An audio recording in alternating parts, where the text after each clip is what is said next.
What's up, everybody? Welcome back to JS Outdoors. Today we're going to be going over my loadout I'm going to be using. I'm going to be going up in the woods and scouting for deer. This loadout is kind of a light loadout, light to medium loadout for the day. I'll also be using my truck as kind of a base camp or a resupply, so I'll be ditching gear and then adding gear just depending on how far I'm going to be walking out into the woods. Alright, so first things first, we're going to go over the chest rig. This is a binocular pouch. And on the bottom, very bottom, we've got a tourniquet. Very important. There'll be a lot more stuff about tourniquets and medical kits in other videos, but for now, make sure you have a tourniquet in every kit that you have. This is from North American Rescue, so if you want to check them out, they're probably the best supplier for that equipment. Moving on to the pouch, the clasp for the main compartment for the binoculars is magnetic and it just kind of slips in. It's really handy out in the field. It's really easy to operate it with gloves. So we've got the binoculars in there and they're attached here, and that attaches to the back of your pouch. And then in the main compartment we have Write in the Rain notebook for taking notes. Pencil, I prefer pencils when I'm using Write in the Rain just because they are erasable and they've functioned the best for me. So I use Write in the Rain every day for professional work and for what I'm doing out in the woods, and hands down, best way to take notes, especially in the Pacific Northwest. I've also got a compass, and then we have some range cards, also by Write in the Rain. I like to use these. We'll go over them in a different video, but they've got spots on the note for notes in the back. And then also you can kind of set up and draw your surroundings, shoot off your yardage. So that way, if you're sitting in one spot, you'll know where your shot is in comparison to landmarks that you've already pre-established. All right, so next up is going to be the pack. So today we're using the 511 Rush 24-hour size pack. This is the 2.0 model. 2.0 model being that behind this smaller compartment on the back, very back of the backpack, there is Velcro, and it's designed to kind of throw a pistol in there. All right, so the most important thing is going to be your hydration, especially when you're out. It's probably going to be about 75, 80 degrees at its hottest today. So I've got in the back compartment my bladder empty right now, but it will be full. That is a 2-liter bladder. Moving from the back, we're going to go to the main compartment. These backpacks are nice because they open up all the way like this, and you can kind of flip them out and then see what gear you have. Packaging the gear is important to keep considerations as well. You want to make sure that you're packing the most important stuff up top, the stuff that you need to access the most or the quickest, and then the less important stuff down at the bottom, so the gear that you're not going to be using the entire time you're out, maybe once a day. So starting from the top, we have our medical kit. I like to wrap them in a plastic bag. This one's real general. There's nothing super high-tech in here. It's just your basic, I'm out in the woods, I got hurt, I need to get back to the truck. My truck usually has a larger medical kit inside of it.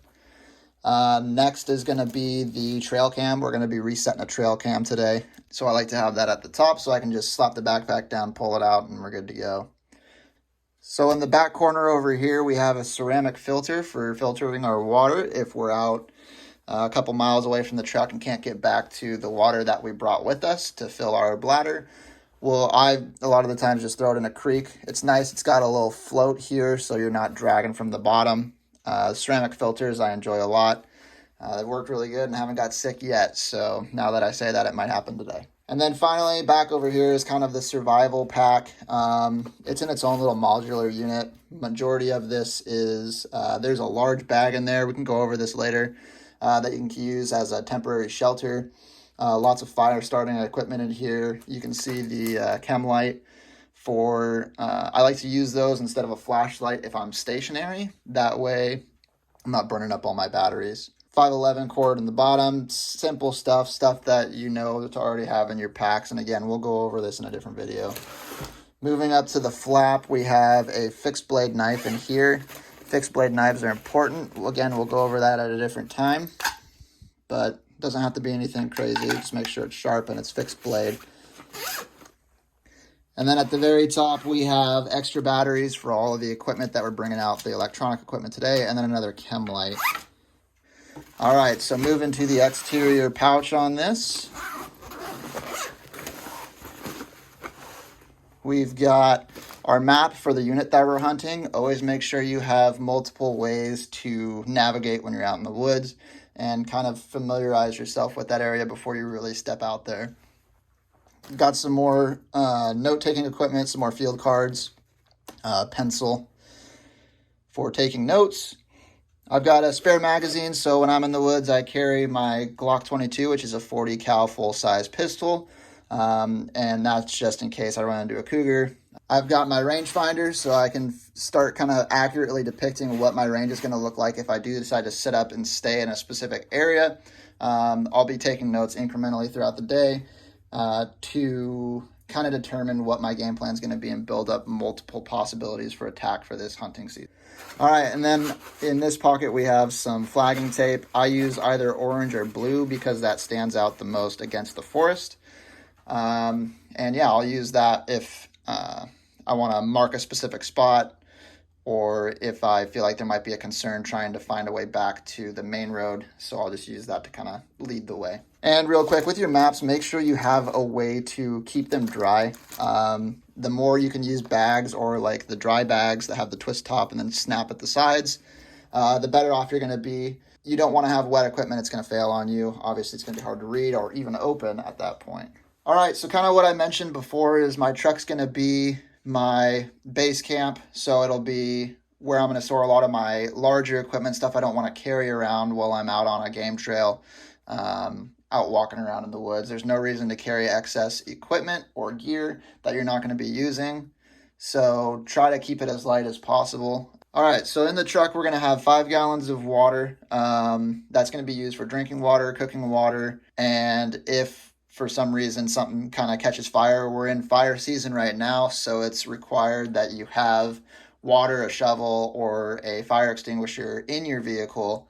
That way you can try to help mitigate any impacts you've had on the forest that may cause danger for starting a forest fire. So one of the more important things is going to be the GPS. This is going to help us get around. I haven't spent a lot of time in the unit that we're going to today. I've looked at it a little bit on the map, kind of came up with a general broad game plan of what I want to do and where I want to hit. This will allow me to put markers, so they're called waypoints. That way we can go back to that same spot and focus on what we wanted to focus because of something we observed today later on in the season. So I'll be using this with the waypoint management system, and in the waypoints you can label them whatever you want. So I'll label a waypoint, usually with a date as well, and then I'll correlate that with the Write and Rain notebook. And that way instead of having to try to take notes or remember what you're putting in here and why, you have a back catalog of the reasoning for you doing so. All right, next is going to be food and a way to cook it. So I have some of the little backpacker stove here. I don't have a fancy jet boil yet, but that's on the list of things to get. This has worked fine for the last few years, so I just have decided not to purchase a jet boil yet. So this screws onto the top, and then you get your cooking instrument. So this, in this instance, it'll be a pot with some water. That way we can rehydrate these Mountain House meals. And for the food, Mountain House meals, you want to kind of bring a little bit more than what you think you'll need in case you get into some problems out in the woods. It's always good to bring more than what you need rather than need more and be hungry. And the last thing is a way to eat the food. I've been up there and had everything except for the spoon before. That becomes problematic, so I always try to make sure I have a spoon. The plastic bag is to put the spoon in so I don't get the food particles all over my pack, and then something to wipe my face with. All right, so hopefully that gives you a good understanding of what to kind of focus on and putting in a pack when you're going out into the woods, whether it's to go scouting, hiking, fishing, hunting, whatever it may be. Make sure you have a way to sustain yourself while you're out there and prepare for having to sustain yourself for a night out there. So always focus on if something bad occurs, what will I need to sustain myself through the night? All right, so we're taking a break, having a quick Mountain House meal before we keep going. I wanted to talk a little bit about sequencing with your gear. So, when you're putting your gear on, keep in mind that you might be shedding some of it off. So, like with my backpack, for one, I want it riding high on my back so it's not drooping down, it's not smacking me as I'm walking through the woods, and it's not causing me to sag my shoulders, and it'll avoid some pain in your lower back later on after your trip. So, aside from that, we have the binocular pouch on first.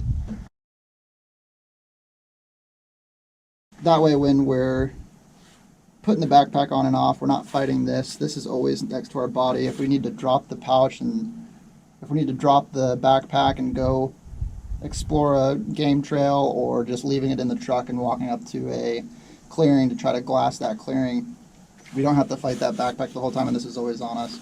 So I always keep this on me, and then the backpack's kind of an auxiliary, depending on how far I'm venturing out. So keep these things kind of in mind when you're putting your gear on or setting your gear up. You don't want to be fighting it if you're trying to drop your backpack to try to get like the trail cam out, for instance.